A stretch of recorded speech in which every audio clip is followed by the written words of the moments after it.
Pemirsa, Roni Ramdhani berhasil menciptakan disinfektan organik ramah lingkungan dari bahan dasar cuka kayu atau asap air yang aman digunakan oleh masyarakat. Ya, meski tanpa campuran alkohol, kualitas disinfektan karya Ron ini sudah sesuai dengan standar disinfektan yang digunakan oleh tenaga medis dan standar baku yang telah ditetapkan pemerintah.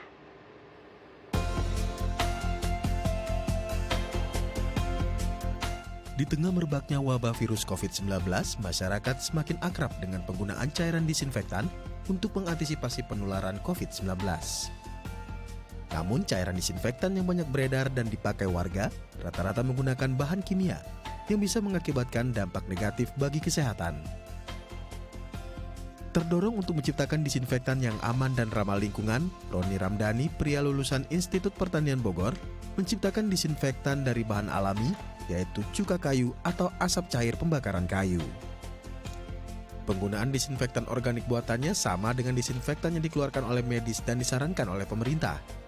Manfaatnya pun sama, untuk membunuh virus atau untuk mensterilkan tempat yang berpotensi terjadinya penyebaran virus. Bahkan ia memastikan tidak memiliki efek samping terhadap lingkungan. Ya, itu dia kreatif sekali ya Dika. Kalau Bah, kemarin kita membahas ada sabun dari limbah minyak minyak jelantah. jelantah, sekarang Kali ada ini, lagi ya. iya betul sekali, ada disinfektan alami yang ramah lingkungan dari cuka kayu. Ya. Nah, untuk mengetahui lebih jauh apa saja manfaat dari disinfektan ini, kita telah terhubung dengan narasumber kami, Mas Roni Ramdhani, selaku inovator dari disinfektan alam ini. Selamat pagi, Kang Roni, apa kabar? Selamat pagi. Sehat-sehat, Kang ya? Alhamdulillah sehat. Baik, Alhamdulillah, ini baik. inovasinya sangat keren sekali nih, di Ya. mana disinfektan ini benar-benar ramah lingkungan dari Mhm. bahan yang bisa kita temui di mana saja, terutama di pekarangan rumah yang ada banyak-banyak pohon. Ini idenya dari mana, Kang? Yang pertama landasannya herbalis ya. Saya orang lulusan BIPB. Mhm.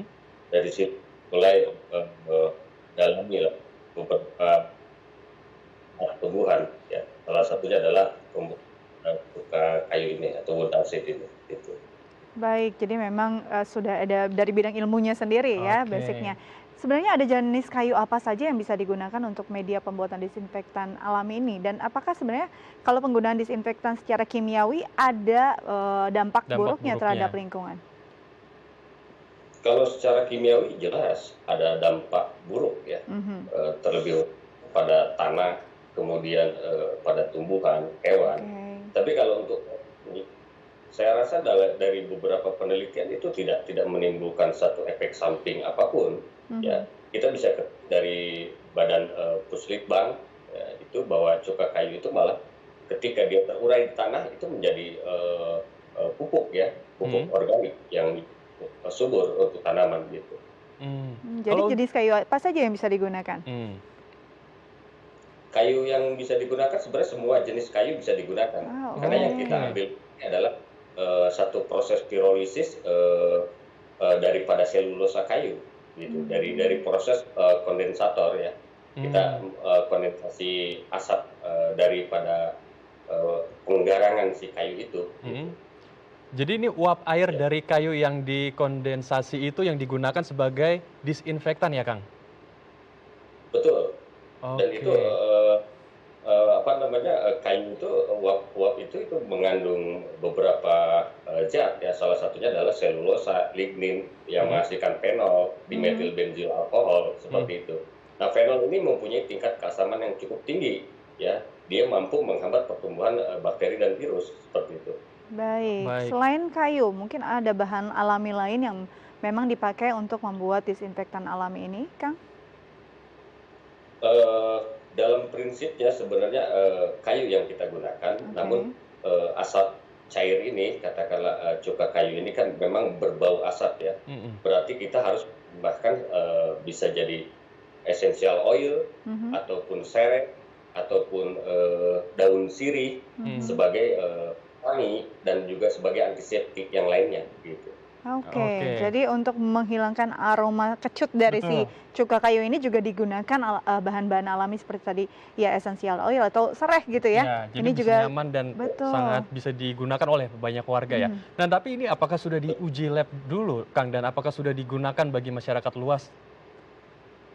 Ya, penelitian ini dilakukan oleh pihak-pihak kehutanan. Salah satunya adalah Himpunan Ahli Lingkungan Indonesia, Mhm. Mhm. kemudian yang di Puslitbang, di Balitbang, kemudian juga dari jurnal-jurnal kedokteran. Salah Mhm. satunya dari jurnal kedokteran di Penogoro. Beliau Mhm. melakukan uji sterilisasi alat Mhm. gigi ya, alat-alat gigi itu dengan alkohol dan dengan cuka kayu ini. Mhm. Ternyata hasilnya sama seperti itu. Ya, Oke. jadi bisa disinfektan. Sudah digunakan di mana saja, Kang? Apakah di sekolah-sekolah sudah digunakan disinfektan ini, Kang? Biar sekolah semua steril dan juga fasilitas umum seperti pasar sudah diterapkan belum, Kang? Digunakan? Kebenaran saya sendiri alhamdulillah sudah menerapkan di berbagai macam instansi publik ya. Mhm. Oke. Mhm. Kemudian di sarana-sarana publik seperti masjid-masjid, kemudian di kecamatan pun saya ikut menyumbangkan seperti itu. Oke, kalau dilihat Oke. dari cara pembuatannya dan bahan-bahan ini sebenarnya ada di sekeliling kita gitu Kang ya. Mhm. Memungkinkan tidak untuk diadopsi atau dibuat sendiri oleh masyarakat bersuadaya sendiri untuk bisa mungkin disinfektan lingkungan ini kan rutin dilakukan Ya, dan paling tidak bisa meminimalisir dampak buruk kepada lingkungan dan betul. juga mungkin meminimalisir budget Iya. yang dikeluarkan. Betul. Saya harapkan justru masyarakat mampu membuat itu ya. Itu kan sebagai contoh ya. Mampu membuat alat pirolisator. Ya Mhm. itu saya katakan itu namanya alat pirolisator. Mhm. Ya, Pirolisator ya. kemudian betul. Dari pirolisator itu kita membuat tutup pirolisatornya berupa bambu ya, supaya mengalirkan atau katakanlah merubah asap itu menjadi uap-uap air, butiran-butiran air yang kemudian kita tampung. Nah, Mhm. kesemuanya ini dikatakan pirolisis, sebuah dekomposisi termokimia bahan organik melalui pemanasan atau tanpa oksigen atau dengan oksigen. Artinya kita Mhm. tutup si asap ini sampai tidak keluar sama sekali atau minimal sekali, sehingga material mentah ini mengalami pemecahan struktur yang Mhm. tadi kemudian menjadi fenol. Fenol ini sebagai zat yang memang mampu dan setara dengan alkohol, ya setara untuk pembersihan atau desinfektan gitu. Oke, baik. Ini menarik sekali ya, di mana kita bisa menggunakan barang-barang di sekitar kita bisa menjadi Betul. bermanfaat. Nah, kalau dari kayu-kayu yang ada di sekitar rumah kita ini kira-kira jenis kayu apa dan berapa batang kayu yang bisa digunakan untuk menjadi berapa liter disinfektan? Dan mungkin satu lagi pesan bagi Kang Roni ini untuk masyarakat supaya bisa tetap semangat, bisa berinovasi walaupun di tengah pandemi seperti saat ini, Kang. Ya, jenis kayu yang digunakan sebenarnya bebas, ya. Jadi semua kayu bisa digunakan, ya. Mhm. Terus untuk merubah supaya tidak berbau asap itu kita bisa menggunakan tadi semacam sereh wangi ya. Sereh wangi ini kan diketahui dalam penelitian mengandung zat apa namanya sineol ya. Zat sineol ini mampu membunuh virus gitu ya, atau minyak atsiri lah kandungannya seperti itu gitu ya. Ya. Baik, terima kasih Kang Roni Ramdhani untuk informasinya. Tetap semangat dalam berinovasi dan tetap semangat dalam beraktivitas. Tetap jaga kesehatan juga Kang Roni. Terima kasih. Iya. Baik. Pemirsa, usai jeda kita akan berbincang tentang kiprah para milenial yang peduli terhadap tenaga pengajar honorer. Jangan kemana-mana, tetap bersama kami di Halo Indonesia.